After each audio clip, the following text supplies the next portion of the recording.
Le progrès social et démocratique. Prêt. L'impérialisme. À bas. Le néocolonialisme. À bas. Le régionalisme. À bas. L'ethnocentrisme. À bas. Vive la mémoire du président Ahmed Sékou Touré. Vive la mémoire du président Ahmed Sékou Touré. Camarades militants et sympathisants du PDG. 14 mai 1947, 14 mai 2022. Le PDG RDA a 75 ans.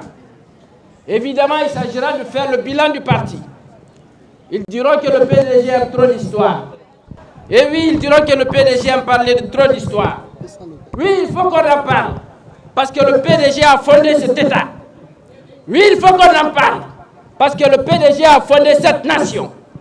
Oui, il faut qu'on en parle. Parce que ce sont des milliers d'Africains guinéens qui sont morts pour nous faire accéder le 2 octobre 1958.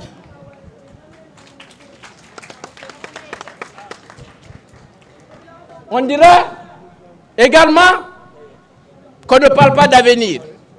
Le président responsable suprême de la révolution, Ahmed Sékou Touré, l'a dit et clairement indéfini. Il n'y a pas d'avenir. L'avenir, c'est la juxtaposition entre le passé et le présent.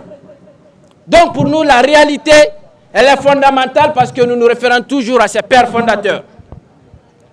Camarades, il y a des moments de l'histoire qui, marqués par le temps, ne disparaissent jamais dans les annales de la vie d'un peuple.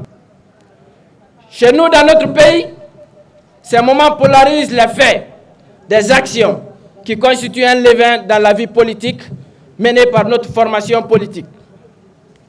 En affirmant la personnalité de l'homme guinéen, de l'homme africain tout court, et au-delà de l'homme opprimé à travers le monde progressiste.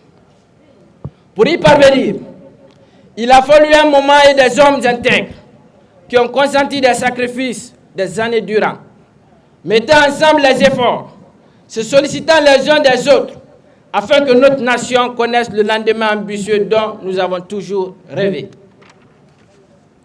Dans cette noble et exaltante mission, le parcours de nos devanciers n'a pas été de tout repos. Il faut également rappeler que le droit à la semi-autonomie pour les colonies commençait à faire le chemin à travers l'esprit de la Constitution française de 1946. Le mouvement de contestation du système colonial, s'amplifiant dans les colonies africaines et autres, le gouvernement français crut que pour mettre fin au maintien des liens de subordination très étroits dans le cadre de la Constitution d'octobre 1946, qui faisait le lit du nationalisme, et pour empêcher la multiplication des foyers de guerre.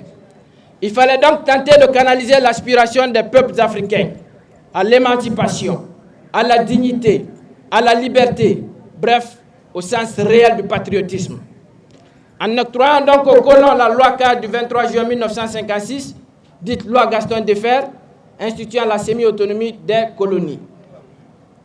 Créée en 1947 comme section guinéenne du RDA, qui fut créée quant à lui à Bamako plutôt en 1946, le PDG a connu des échecs sur le plan de sa représentativité politique sous l'administration coloniale. Son évolution, plusieurs fois empêchée, n'a pas entamé la détermination et le courage de nos camarades leaders. À la faveur de cette loi cadre de 1956, excepté le PDG, la plupart des autres formations politiques des autres colonies tombèrent effectivement dans le piège tendu par les autorités coloniales. Elles n'avaient pas eu l'intelligence politique de mettre cette loi au service de l'indépendance pleine et entière des peuples africains. Seul le PDG utilise à fond cette loi ambiguë et la rendit immédiatement dissuète et dépassée. Claire François, administrateur français, écrit en ces termes: le PDG réussit en particulier à supprimer toute la structure de l'ancien système et de donner à l'organisation administrative du pays une assise, une organisation progressiste et démocratique avant l'indépendance.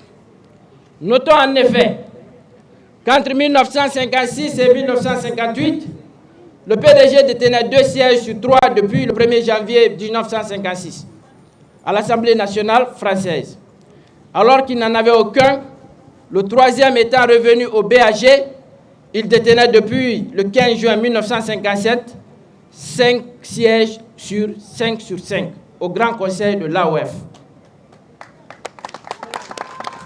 Alors qu'il n'en avait aucun jusque-là, ce qui permet d'exposer et de défendre les principes, revendications des populations de Guinée devant l'opinion française et internationale. Il dirigeait depuis le 18 novembre 1957, suite à ses victoires électorales, les 5 mairies de plein exercice, à savoir Conakry, Kindia, Mamou et Zérékori. 7 sur 9 des mairies de moyen exercice instituées par la France en Guinée, les 2 autres revenaient au PRA Guinée, BAG et DSG. Il dirigeait également tous les conseils de circonscription et de village à partir de février 1958.